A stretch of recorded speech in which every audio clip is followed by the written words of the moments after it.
Well, clearly someone learned nothing from Tim Allen's The Santa Claus. Total tank.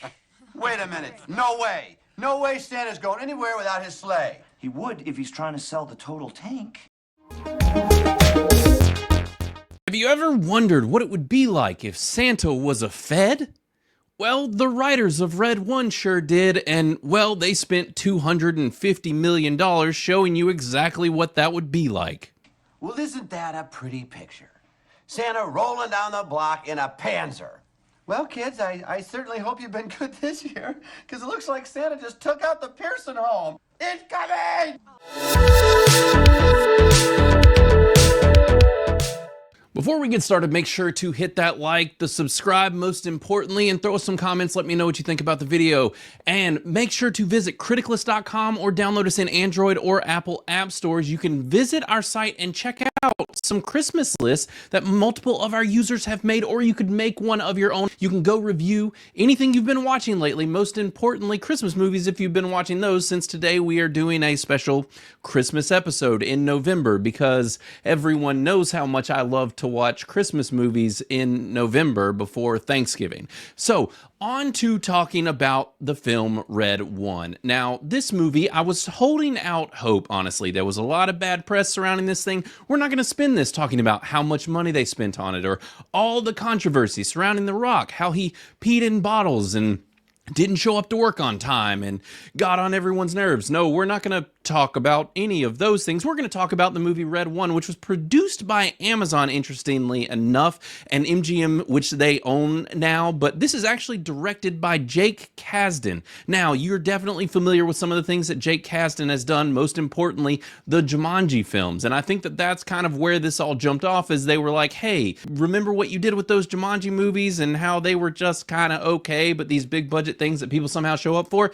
Let's do that for Christmas. And so clearly Amazon was going for their, big blockbuster moneymaker franchise type of thing. And of course, when you do that, you have to pull in people like The Rock or Chris Evans, J.K. Simmons, a lot of these big actors, Lucy Liu. There's a lot of folks in this movie in general, and you will recognize the voices of some, and even just as they start to show up throughout the film.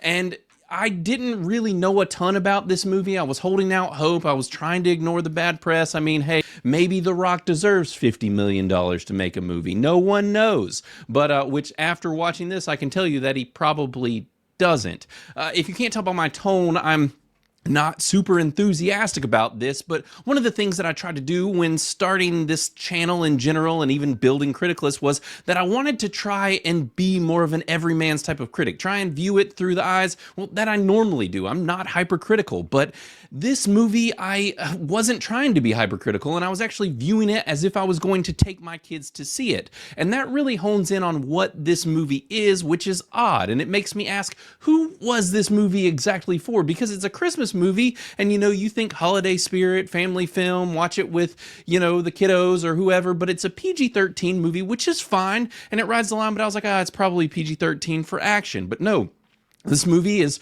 chocked full of a surprising amount of language. And honestly, to me, it feels like when this movie was written, what they decided to do was that somebody, some very corporate-y person, or maybe just the writers of this film in general, it's written by Chris Morgan, maybe he has been lately watching these counterculture critic types, and basically he's gotten the interpretation that, people are fed up with the crap, the propaganda, the agendas, the messaging. They want to get back to old filmmaking that was just quality, edgy filmmaking. And he missed the mark. That's not exactly what we want. We don't want a family film that swears every 5 seconds and is always talking about being a good guy and a nice guy and holiday cheer, but then is just swearing up a storm and showing chicks juicy derrieres. Yes, you heard that right. That's the other thing that's not exactly family friendly in this, is just quite a large amount of women in thongs with their bare butt cheeks. So that's in this movie. So I guess the first thing that I wanted to say when making this was review was to make sure that if you've got young kids, I would say stick hard and fast to that PG-13 rating, because this movie isn't really for little kids. And I'm glad that I didn't take mine to watch this, because it would have just been a little awkward and weird. It wasn't a movie for them, but it also wasn't really a movie for adults either, because it's full of this messaging that would typically be in a children's Christmas film, which is just odd. Everything tonally about this movie is really strange. It feels very corporate, honestly. That's the thing with this movie. It's just very corporate. It feels like someone packaged it and presented it in this perfect little box that was made for these Hollywood executives as they were thinking about how to make a paycheck. And it doesn't work. It's a mess. And that's not even to talk about some of the other issues here. And it's not to say that you're not going to like this. There are quite a few people who probably will enjoy this.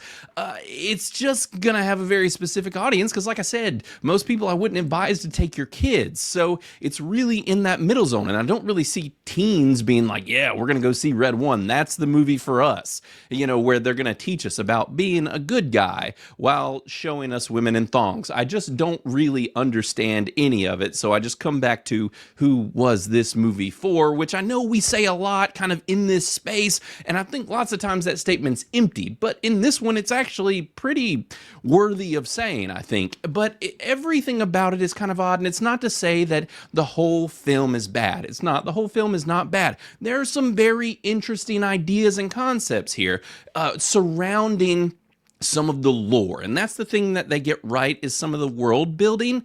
But then they decided to also take this whole Fed aspect with Santa, and they decided to make Santa kind of like this presidential figure that needs to be escorted around and surrounded by all this technology and weapons and just this action heavy thing, which I think could have been done just not like this. It just comes across a little icky, and I don't like it. It's like two movies smashed together. They took some concepts from almost like a Halloween movie and merged it into this film. You get the vibe of like I said, this very kind of corporate-y world building of, in the future, we're going to do more films about mythical creatures, because that's the thing, is that Santa in this movie, J.K. Simmons' version of Santa, is this mythical version of Santa in a world where many of these other creatures exist, whether they didn't talk about the Easter Bunny but there are others that they did. I don't want to give spoilers, but other creatures that they mention and get to,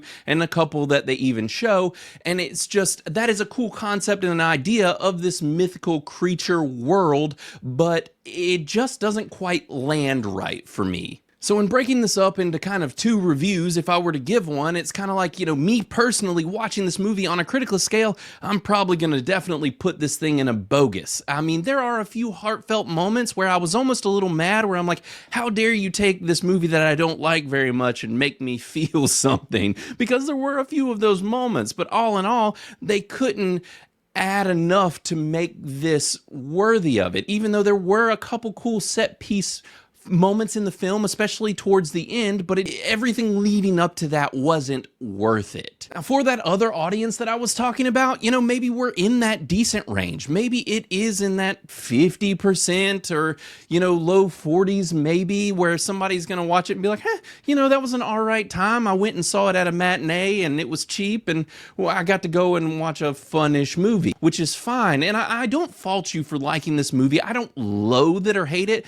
There were a few points where I kind of felt like I did towards the middle, but it brought itself back a little bit, at least for me. But at the end of the day, Red One is ultimately, I think, a failure on most levels. It just doesn't really do anything quite right. And I mean, this is all not to mention some of the bad acting, the extraordinarily bad writing, and some really bad CG at points. There were some other bits that were really cool, and actually some really neat practical effects as well, but none of that was enough to save it. And so I don't really recommend that you see Red One, and honestly, you're probably going to see a lot of people saying that, and I kind of hate it because I like to be the contrarian. I don't mind thinking something differently, and I definitely don't want to follow in, lockstep with the critics, but that seems to be probably where I'm going to be with this movie, which is a bummer, and it's just another in a lot of failures this year. And It's a real bummer that they spent $250 million to make it. That's not including marketing and all that fun stuff. So this is really gonna not reflect well,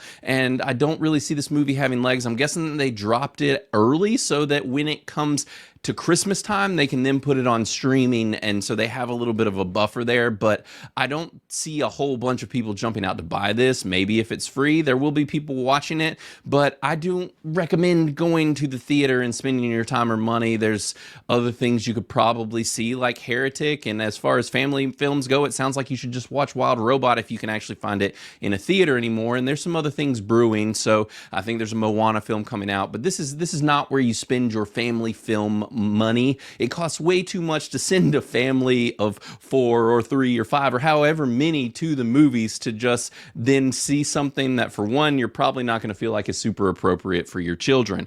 So on that note, guys, I think that's pretty much it for this review. I don't have a whole lot more else to say, and if you did like it, let me know down in the comments below what you did like about it. And like I said, I don't fault you for doing that. I could see some people enjoying this, but it just was not my bag, and it felt quite messy and just didn't land very well for me. So make sure to hit that subscribe, the likes, the comments, and visit criticless.com and drop your review for Red One today.